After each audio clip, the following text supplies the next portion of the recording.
miércoles 18 de junio, lección número 12, precursores, texto para memorizar. Porque no nos ha dado Dios espíritu de timidez, sino de poder, de amor y de dominio propio. Segunda de Timoteo 1:7. Amoroso Padre, permítenos disfrutar de tu presencia y no temer para nada al futuro, a menos que olvidemos la forma en que tú nos has conducido en el pasado. Amén.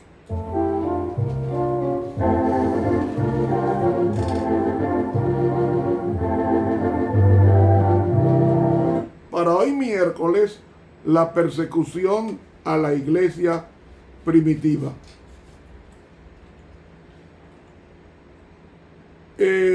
¿Por qué nosotros perseguidos somos? ¿Por qué somos perseguidos? Somos perseguidos porque tenemos el Espíritu de Cristo. San Pablo dice: todo el que quiera vivir piadosamente en Cristo Jesús padecerá persecución. ¿Por qué? Porque el enemigo odia la verdad, porque él es el padre de la mentira. Y cuando una persona se convierte a la verdad, levanta la oposición del dragón, que es Satanás.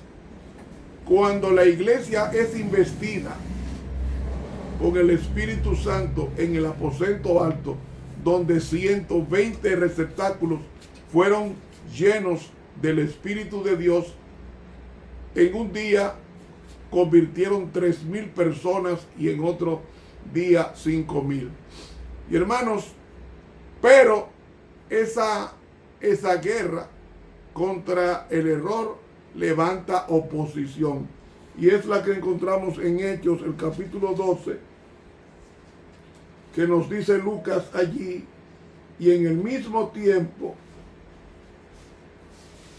13 años después de Cristo ascender al cielo, el rey Herodes, ese era Agripa I, nieto de Herodes el Grande, echó mano a maltratar a alguno de la iglesia y mató a espada a Jacobo el apóstol, hermano de Juan el Bautista.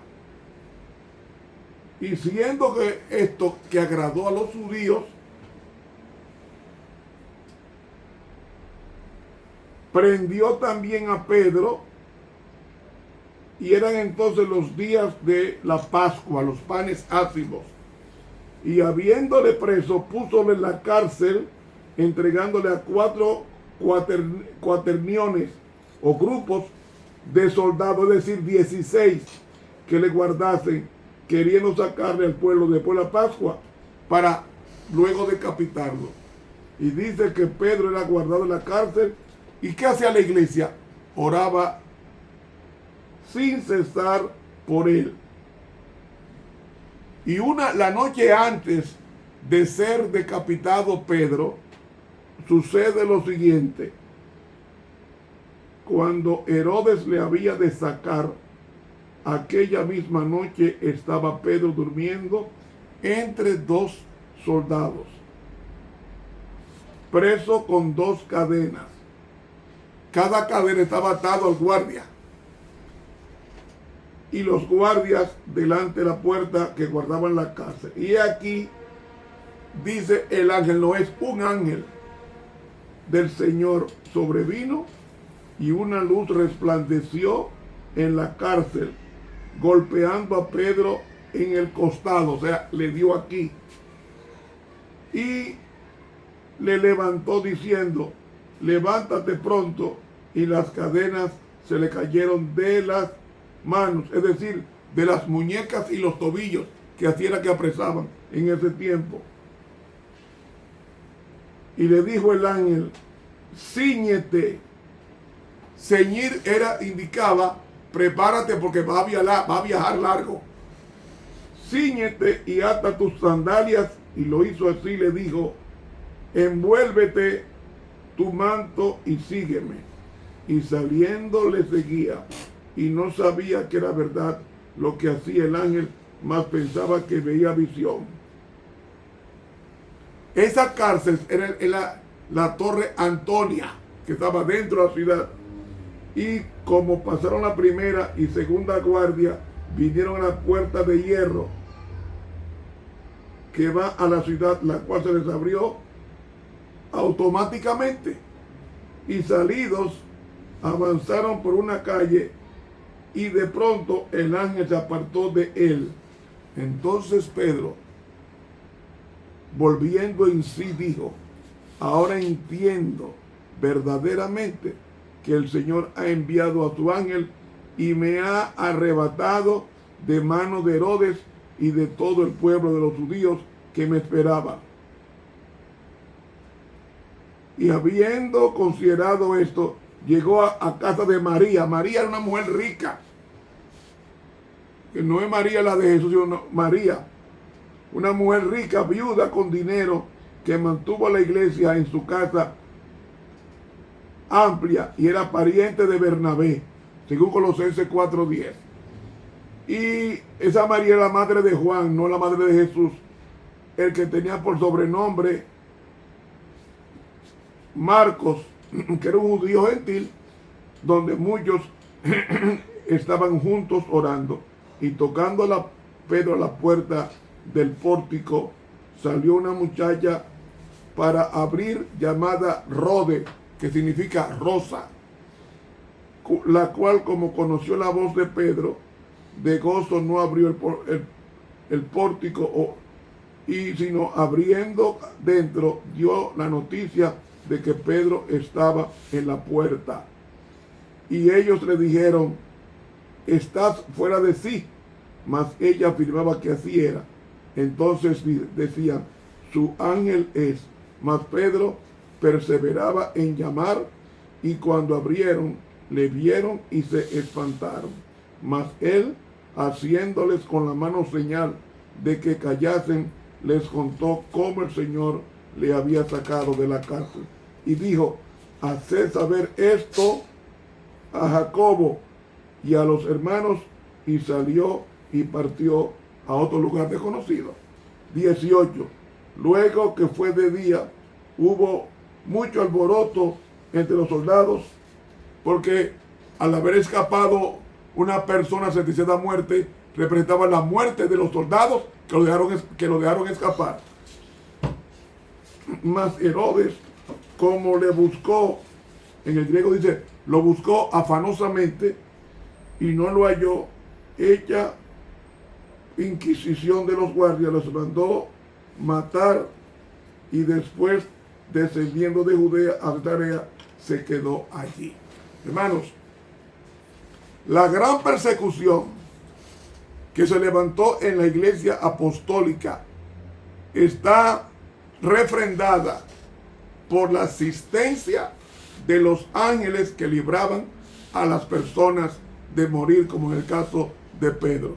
Pedro iba a morir al amanecer y había 16 soldados cuidando de que Pedro escapara. Y hermanos, nos dice la revista Heraldo del 27 de abril de 1911, la pluma inspirada, lo siguiente: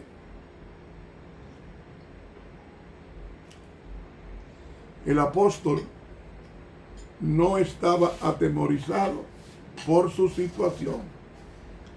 Desde su restablecimiento después de la negación de Cristo, había desafiado el peligro sin vacilar y había manifestado una noble osadía al predicar a un Salvador crucificado, resucitado y ascendido a los cielos.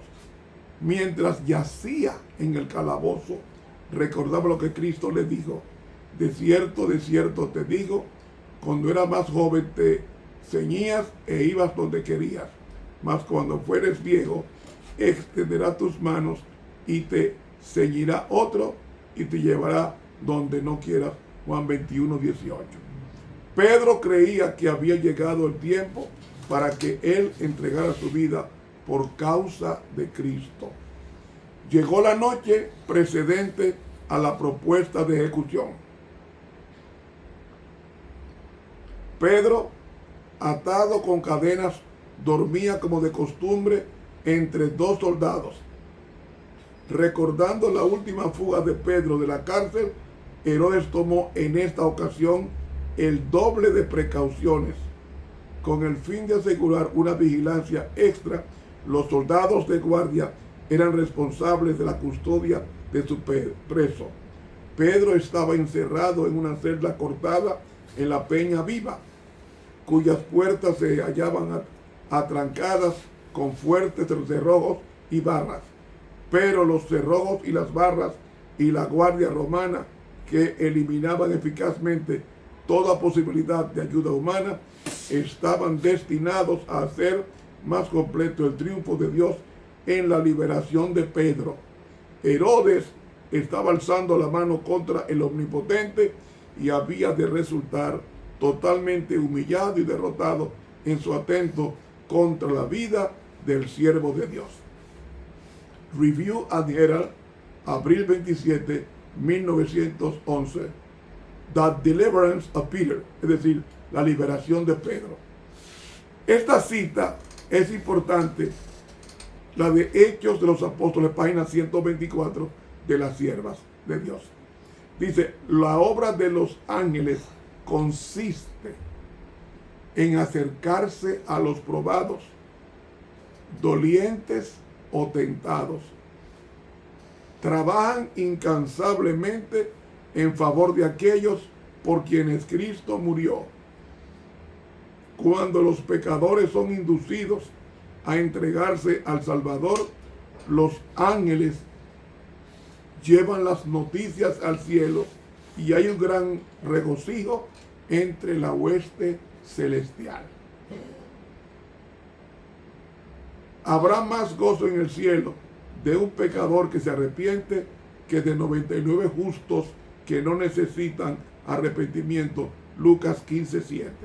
Sigue diciendo, de todo esfuerzo de nuestra parte por disipar las tinieblas y difundir el conocimiento de Cristo, se lleva un informe al cielo.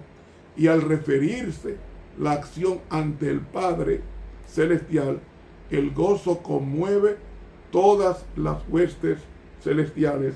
Libro Hechos de los Apóstoles, página 124 de la pluma inspirada. Hermanos, aunque ruja la tormenta, el ángel de Jehová acampa alrededor de los que le temen y los defiende. ¿Cuántas veces me ha librado Dios por vía de su ángel en situaciones difíciles, acechado para ser matado por una turba? Dios me ha cuidado en más de una ocasión, porque caerán 1000 y 10.000 a tu diestra y más a ti no llegará, dice el Salmo 91.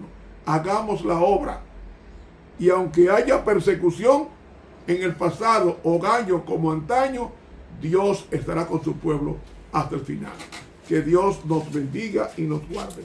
Para mañana jueves 19 de junio, la marca de la bestia. Suscríbase a este canal de YouTube Ramón Romero y denle clic a la campanita. Invite a otros a la suscripción.